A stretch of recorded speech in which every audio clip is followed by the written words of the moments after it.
ہمارے ہاں عموماً سب کانٹیننٹ کے معاشرے میں نماز مغرب کے بعد گھر میں جھاڑو دینے، ناخن کاٹنے، گھر کی چھت پر جانے کو نہ صرف معیوب سمجھا جاتا ہے بلکہ اسے دین اسلام کی روشنی میں منع بھی بتایا جاتا ہے۔ کیا واقعی اسلام میں ان اوقات میں کام کاج کرنا منع ہے؟ اگر ہاں تو پلیز اس کی حکمت بھی بتا دیں۔ پہلے تو کیٹاگوریکلی سن لیں کہ یہ ساری کی ساری ہندوانہ توہمات ہیں جو ہمارے معاشرے میں آ گئی ہیں۔ ایک چیز ضرور ہے، صحیح بخاری اور مسلم کی متفق علیہ حدیث ہے، نبی صلی اللہ علیہ وآلہ وسلم نے فرمایا کہ جب مغرب کا وقت ہو جائے تو اپنے بچوں کو باہر نہ نکالو۔ اس وقت شیاطین نکلتے ہیں اور وہ بچوں کو اچک لیتے ہیں۔ اور بخاری اور مسلم میں حدیث ہے کہ مغرب کے بعد اپنے گھروں کے دروازے کو بند کر دو، اور بسم اللہ پڑھ کے بند کرو تو شیطان بھی نہیں کھول پائے گا، ورنہ تو یہ جو لوگ کہتے ہیں نا ہم جنات سے اتنا کام لیتے ہیں، تو کوئی بینک سے پیسے چوری کروا کے بتائیں، دنیا کا نظام نہیں چل سکتا۔ اللہ تعالیٰ نے یہ جو ہرڈل ہے وہ سب کے لیے رکھی ہوئی ہے۔ بخاری مسلم میں الفاظ ہیں، اپنے برتنوں کو ڈھانپ دو، خالی برتنوں کو الٹا کر دو اگر ڈھانپ نہیں سکتے، اور اگر بھرے ہوئے برتن ہیں اس کو ڈھانپنے کے لیے کوئی چیز نہ ملے تو بخاری مسلم کے الفاظ ہیں کوئی ایک تنکا ہی اس کے اوپر رکھ دو۔ اور مسلم شریف میں حدیث ہے کہ ایک رات سال میں ایسی آتی ہے جس میں اللہ تعالیٰ کی طرف سے کئی ایک مرض آتے ہیں اور وہ ایسے برتن میں داخل ہو جاتے ہیں جن برتنوں کو کھلا رکھا ہوا ہوتا ہے۔ تو نبی صلی اللہ علیہ وآلہ وسلم نے یہ ساری انسٹرکشنز فرمائی۔ پھر بخاری مسلم میں یہ بھی حدیث ہے کہ نبی علیہ السلام فرمایا رات کو چراغ بجھا کے سو۔ بعض اوقات آپ علیہ السلام نے فرمایا کہ جو وہ چوہا ہے وہ دیے کی بتی کو لے جاتا ہے اور گھر میں آگ لگ جاتی ہے۔ بلکہ بخاری مسلم میں یہ بھی موجود ہے کہ نبی علیہ السلام کے مبارک زمانے میں ایک گھر کو آگ لگی اور سارے گھر والے جل گئے، اور وہ اسی طرح لگی تو آپ علیہ السلام نے منع فرمایا۔ اور اس کو آپ آج کل کے اعتبار سے دیکھ لیں، یہ سوئی گیس کے ہیٹر یا اور بھی آگ والی کوئی بھی چیزیں رات کو بند کر کے سونا چاہیے۔ آئے دن ابھی تک واقعات ہو رہے ہیں کہ لوگ مرتے ہیں۔ لوڈ شیڈنگ ہوتی ہے، جب گیس آتی ہے تو آٹومیٹک ہیٹر تو آپ کو پتہ ہے 15-20 ہزار روپے کا ملتا ہے۔ ہمارے جو عام 2,500-3 ہزار والے ہیں ہیٹر، یہ تو جب گیس آئے گی تو دوبارہ چلنا شروع ہو جائیں گے، اور ظاہر ہے وہ پائلٹ بھی بجھ گیا ہوتا ہے۔ ایک ظلم تو یہ کر رہے ہیں نا، اتنی گیس لے جاتے ہیں کہ پائلٹ بھی نہیں چلتا۔ اگر پائلٹ جلتا رہے نا تو دوبارہ گیس آئے تو ہیٹر چل اٹھے۔ اسی طریقے سے آج کل آپ کو پتہ ہے وہ چونکہ پائلٹ جو کہ بھی گیس نہیں رہتی ہے تو وہ گیزر بھی رات کو بند ہو جاتے ہیں، ورنہ پہلے جو لوڈ شیڈنگ ہوا کرتی تھی نا اس میں پائلٹ بند نہیں ہوتا تھا، اتنی گیس ضرور رکھتے تھے تو رات کو جب صبح فجر کے وقت جب گیس واپس آتی تھی تو دوبارہ گیزر، اب تو روزانہ گیزر بھی آن کرنا پڑتا ہے۔ آٹومیٹک تو تھوڑے لوگ ہی افورڈ کر سکتے ہیں، اتنے مہنگے ہیں۔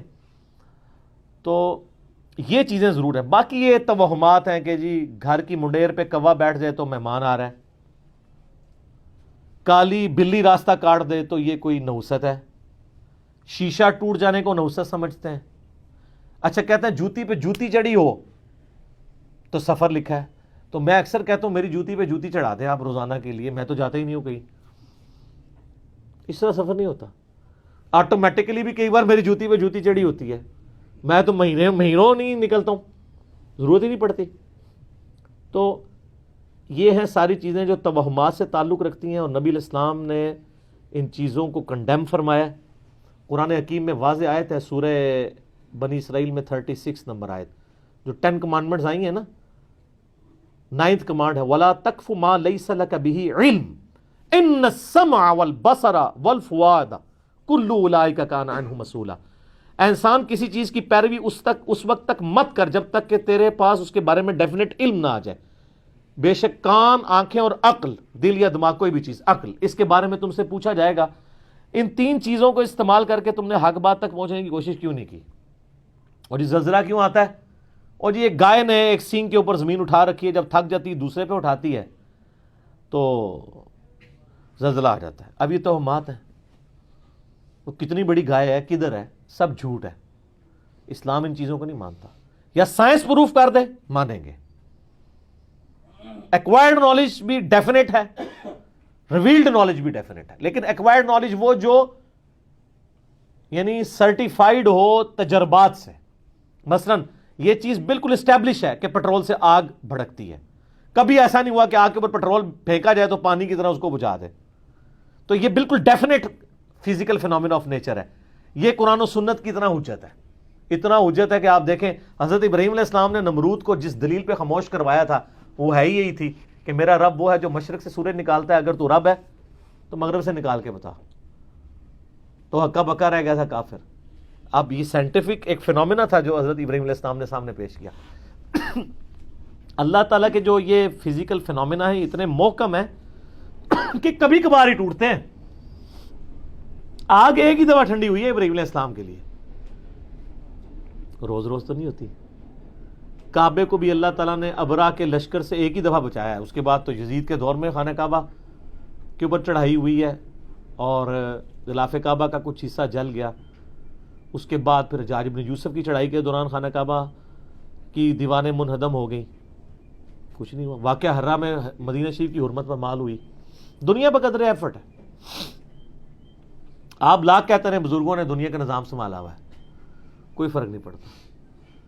یہ چیزیں بقدر ایفرٹ چل رہی ہوتی ہیں. باقی یہ جتنے توہمات ہیں کہ شام کے وقت جناب وہ آپ جھاڑو نہیں دے سکتے، بھئی کیوں نہیں دے سکتے؟ کامن ہے. ناخن نہیں کاٹ سکتے. اور میں نے تو گھروں میں لڑائیاں ہوتی دیکھی ہیں اس بات کے اوپر. خاوند بیویوں کو ڈانٹ رہے ہیں، مائیں بچوں کو ڈانٹ رہی ہیں رات کے وقت کو ناخن کاٹ لے، اور ان سے یہ پوچھیں کہاں لکھا ہوا ہے تو نہ ان کو پتا نہ ان کو بتانے والوں کو پتا. سارے سنا کے سننی ٹنی پڑھ پڑھا کے سننی بنو. اسلام میں کوئی ایسی چیز نہیں ہے کہ آپ اس کی بنیاد کے اوپر لوگوں کو مصیبت میں ڈال دیں. جو چیزیں منع کرنے والی تھی وہ کر دی گئی ہیں. وہ میں نے آپ کو بتا دیا کہ رات کے وقت بچوں کا نہیں نکالنا آپ نے، مغرب کے وقت وہ ساری چیزیں اپنی جگہ موجود ہیں. اچھا ہوتی کوئی یعنی 10 چیز موجود ہے، اس کے ساتھ صفر لگا کے اس کو 100 کر دیتے ہیں، کوئی اور صفر لگا کے 1000 کر دیتا ہے. اس طریقے سے بڑھاتے چلے جاتے ہیں، غلوف کرتے جاتے ہیں. حقیقت میں وہ چیز بڑی تھوڑی ہوتی ہے. اس طریقے سے دین میں خود ایگزیجریشن کرنا، لڑائی جھگڑے کرنا. بھائی صفائی تو نصف ایمان ہے. صحیح مسلم میں 534 نمبر حدیث ہے، صفائی نصف ایمان ہے. وہ صفائی کے لیے کوئی ٹائمنگ نہیں بتائے گی، جس وقت مرضی آپ کریں صفائی. اچھا جن چیزوں میں ٹائمنگ بتائی تھی اس میں کوئی فالو نہیں کرتا. سورہ نور اٹھا کے دیکھیں، اللہ تعالیٰ نے 3 اوقات میں کسی کے گھر جانے سے منع فرمایا: ارلی ان دا مارننگ، دوپہر کے وقت اور رات کے وقت. تو مجھے تو بڑا غصہ آتا ہے ایسے لوگوں پہ جو عشاء کے بعد جو ہے وہ مہمان بن کے تو منہ اٹھا کے آ جاتے ہیں. تو میں تو بالکل اسٹریٹ فارورڈ ہوں. میں دروازے پہ آ کہتا ہوں نہیں میرا ٹائم نہیں جی، انشاءاللہ پھر ملیں گے. اس کو لوگ بد اخلاقی سمجھتے ہیں، حالانکہ یہ عین اخلاق ہے، یہ میرا حق ہے. مس بیل نے بار بار دینا ایک بہت ہے. مجھے ضرورت ہوگی میں دوبارہ کال کر لوں گا، اگر نہیں کرنی 50 کے بعد بھی نہیں کروں گا. آپ کو کسی نے حق نہیں دیا کہ آپ میری زندگی میں انٹرفیئر کریں. بخاری مسلم میں حدیث ہے، نبی علیہ السلام فرمایا اگر کوئی کسی کے گھر میں جھانک رہے نا اور وہ آگے سے نیزہ مار کے اس کی آنکھ بھی نکال دینا، اس پہ کوئی قدغن نہیں ہے. آپ اسے بد اخلاقی سمجھیں گے کہ یار وہ جھانکنے سے کیا ہو گیا تھا، آنکھ نکال دی. بھئی اسلام تو یہی کہتا ہے، سختی ہے. خود نبی علیہ السلام نے ایک صحابی کو یہ کہہ دیا تھا کہ اگر میں جان رہا ہوتا تو میں تیرے ساتھ کر دیتا. حتیٰ کہ بخاری مسلم میں یہ بھی حدیث ہے کہ دروازہ کھٹکھٹاؤ، دستک دو، جواب آ جائے تو ٹھیک 3 دفعہ، ورنہ واپس چلے جاؤ، اس بات کا برا بھی نہ مانو. یہ کیوں ہے؟ کوئی اگلے کی مرضی نہیں ہے، نہیں ملنا چاہتا آپ سے، کیوں آپ اس کو مجبور کر رہے ہیں؟ تو یہ سب کی سب چیزیں ہمارے معاشرے میں توہمات چل رہی ہیں. انہی میں سے یہ بھی ہے. اسلام یا ایکوائرڈ نالج کو مانتا ہے یا ریویلڈ نالج کو. سر پھر گورے کو اسلام ہے نا. گورے کو آپ کہہ دینا کالی بلی آگے سے راستہ کاٹ دے تو نحوست ہے، وہ مانے گا؟ ایمانداری سے مجھے بتائیں. یار نان سینس، کیا بات کر رہے ہو؟ نہیں مانے گا. آپ کے اعتقادات جو ہیں وہ گوروں سے بھی گئے گزرے ہیں.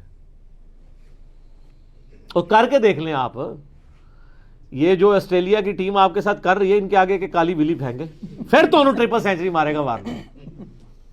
کچھ بھی نہیں ہونا. دنیا بقدر ایفرٹ ہے، اس طرح سے کچھ بھی نہیں ہونا. ساری کی ساری چیزیں توہمات ہیں. ٹھیک ہو گیا؟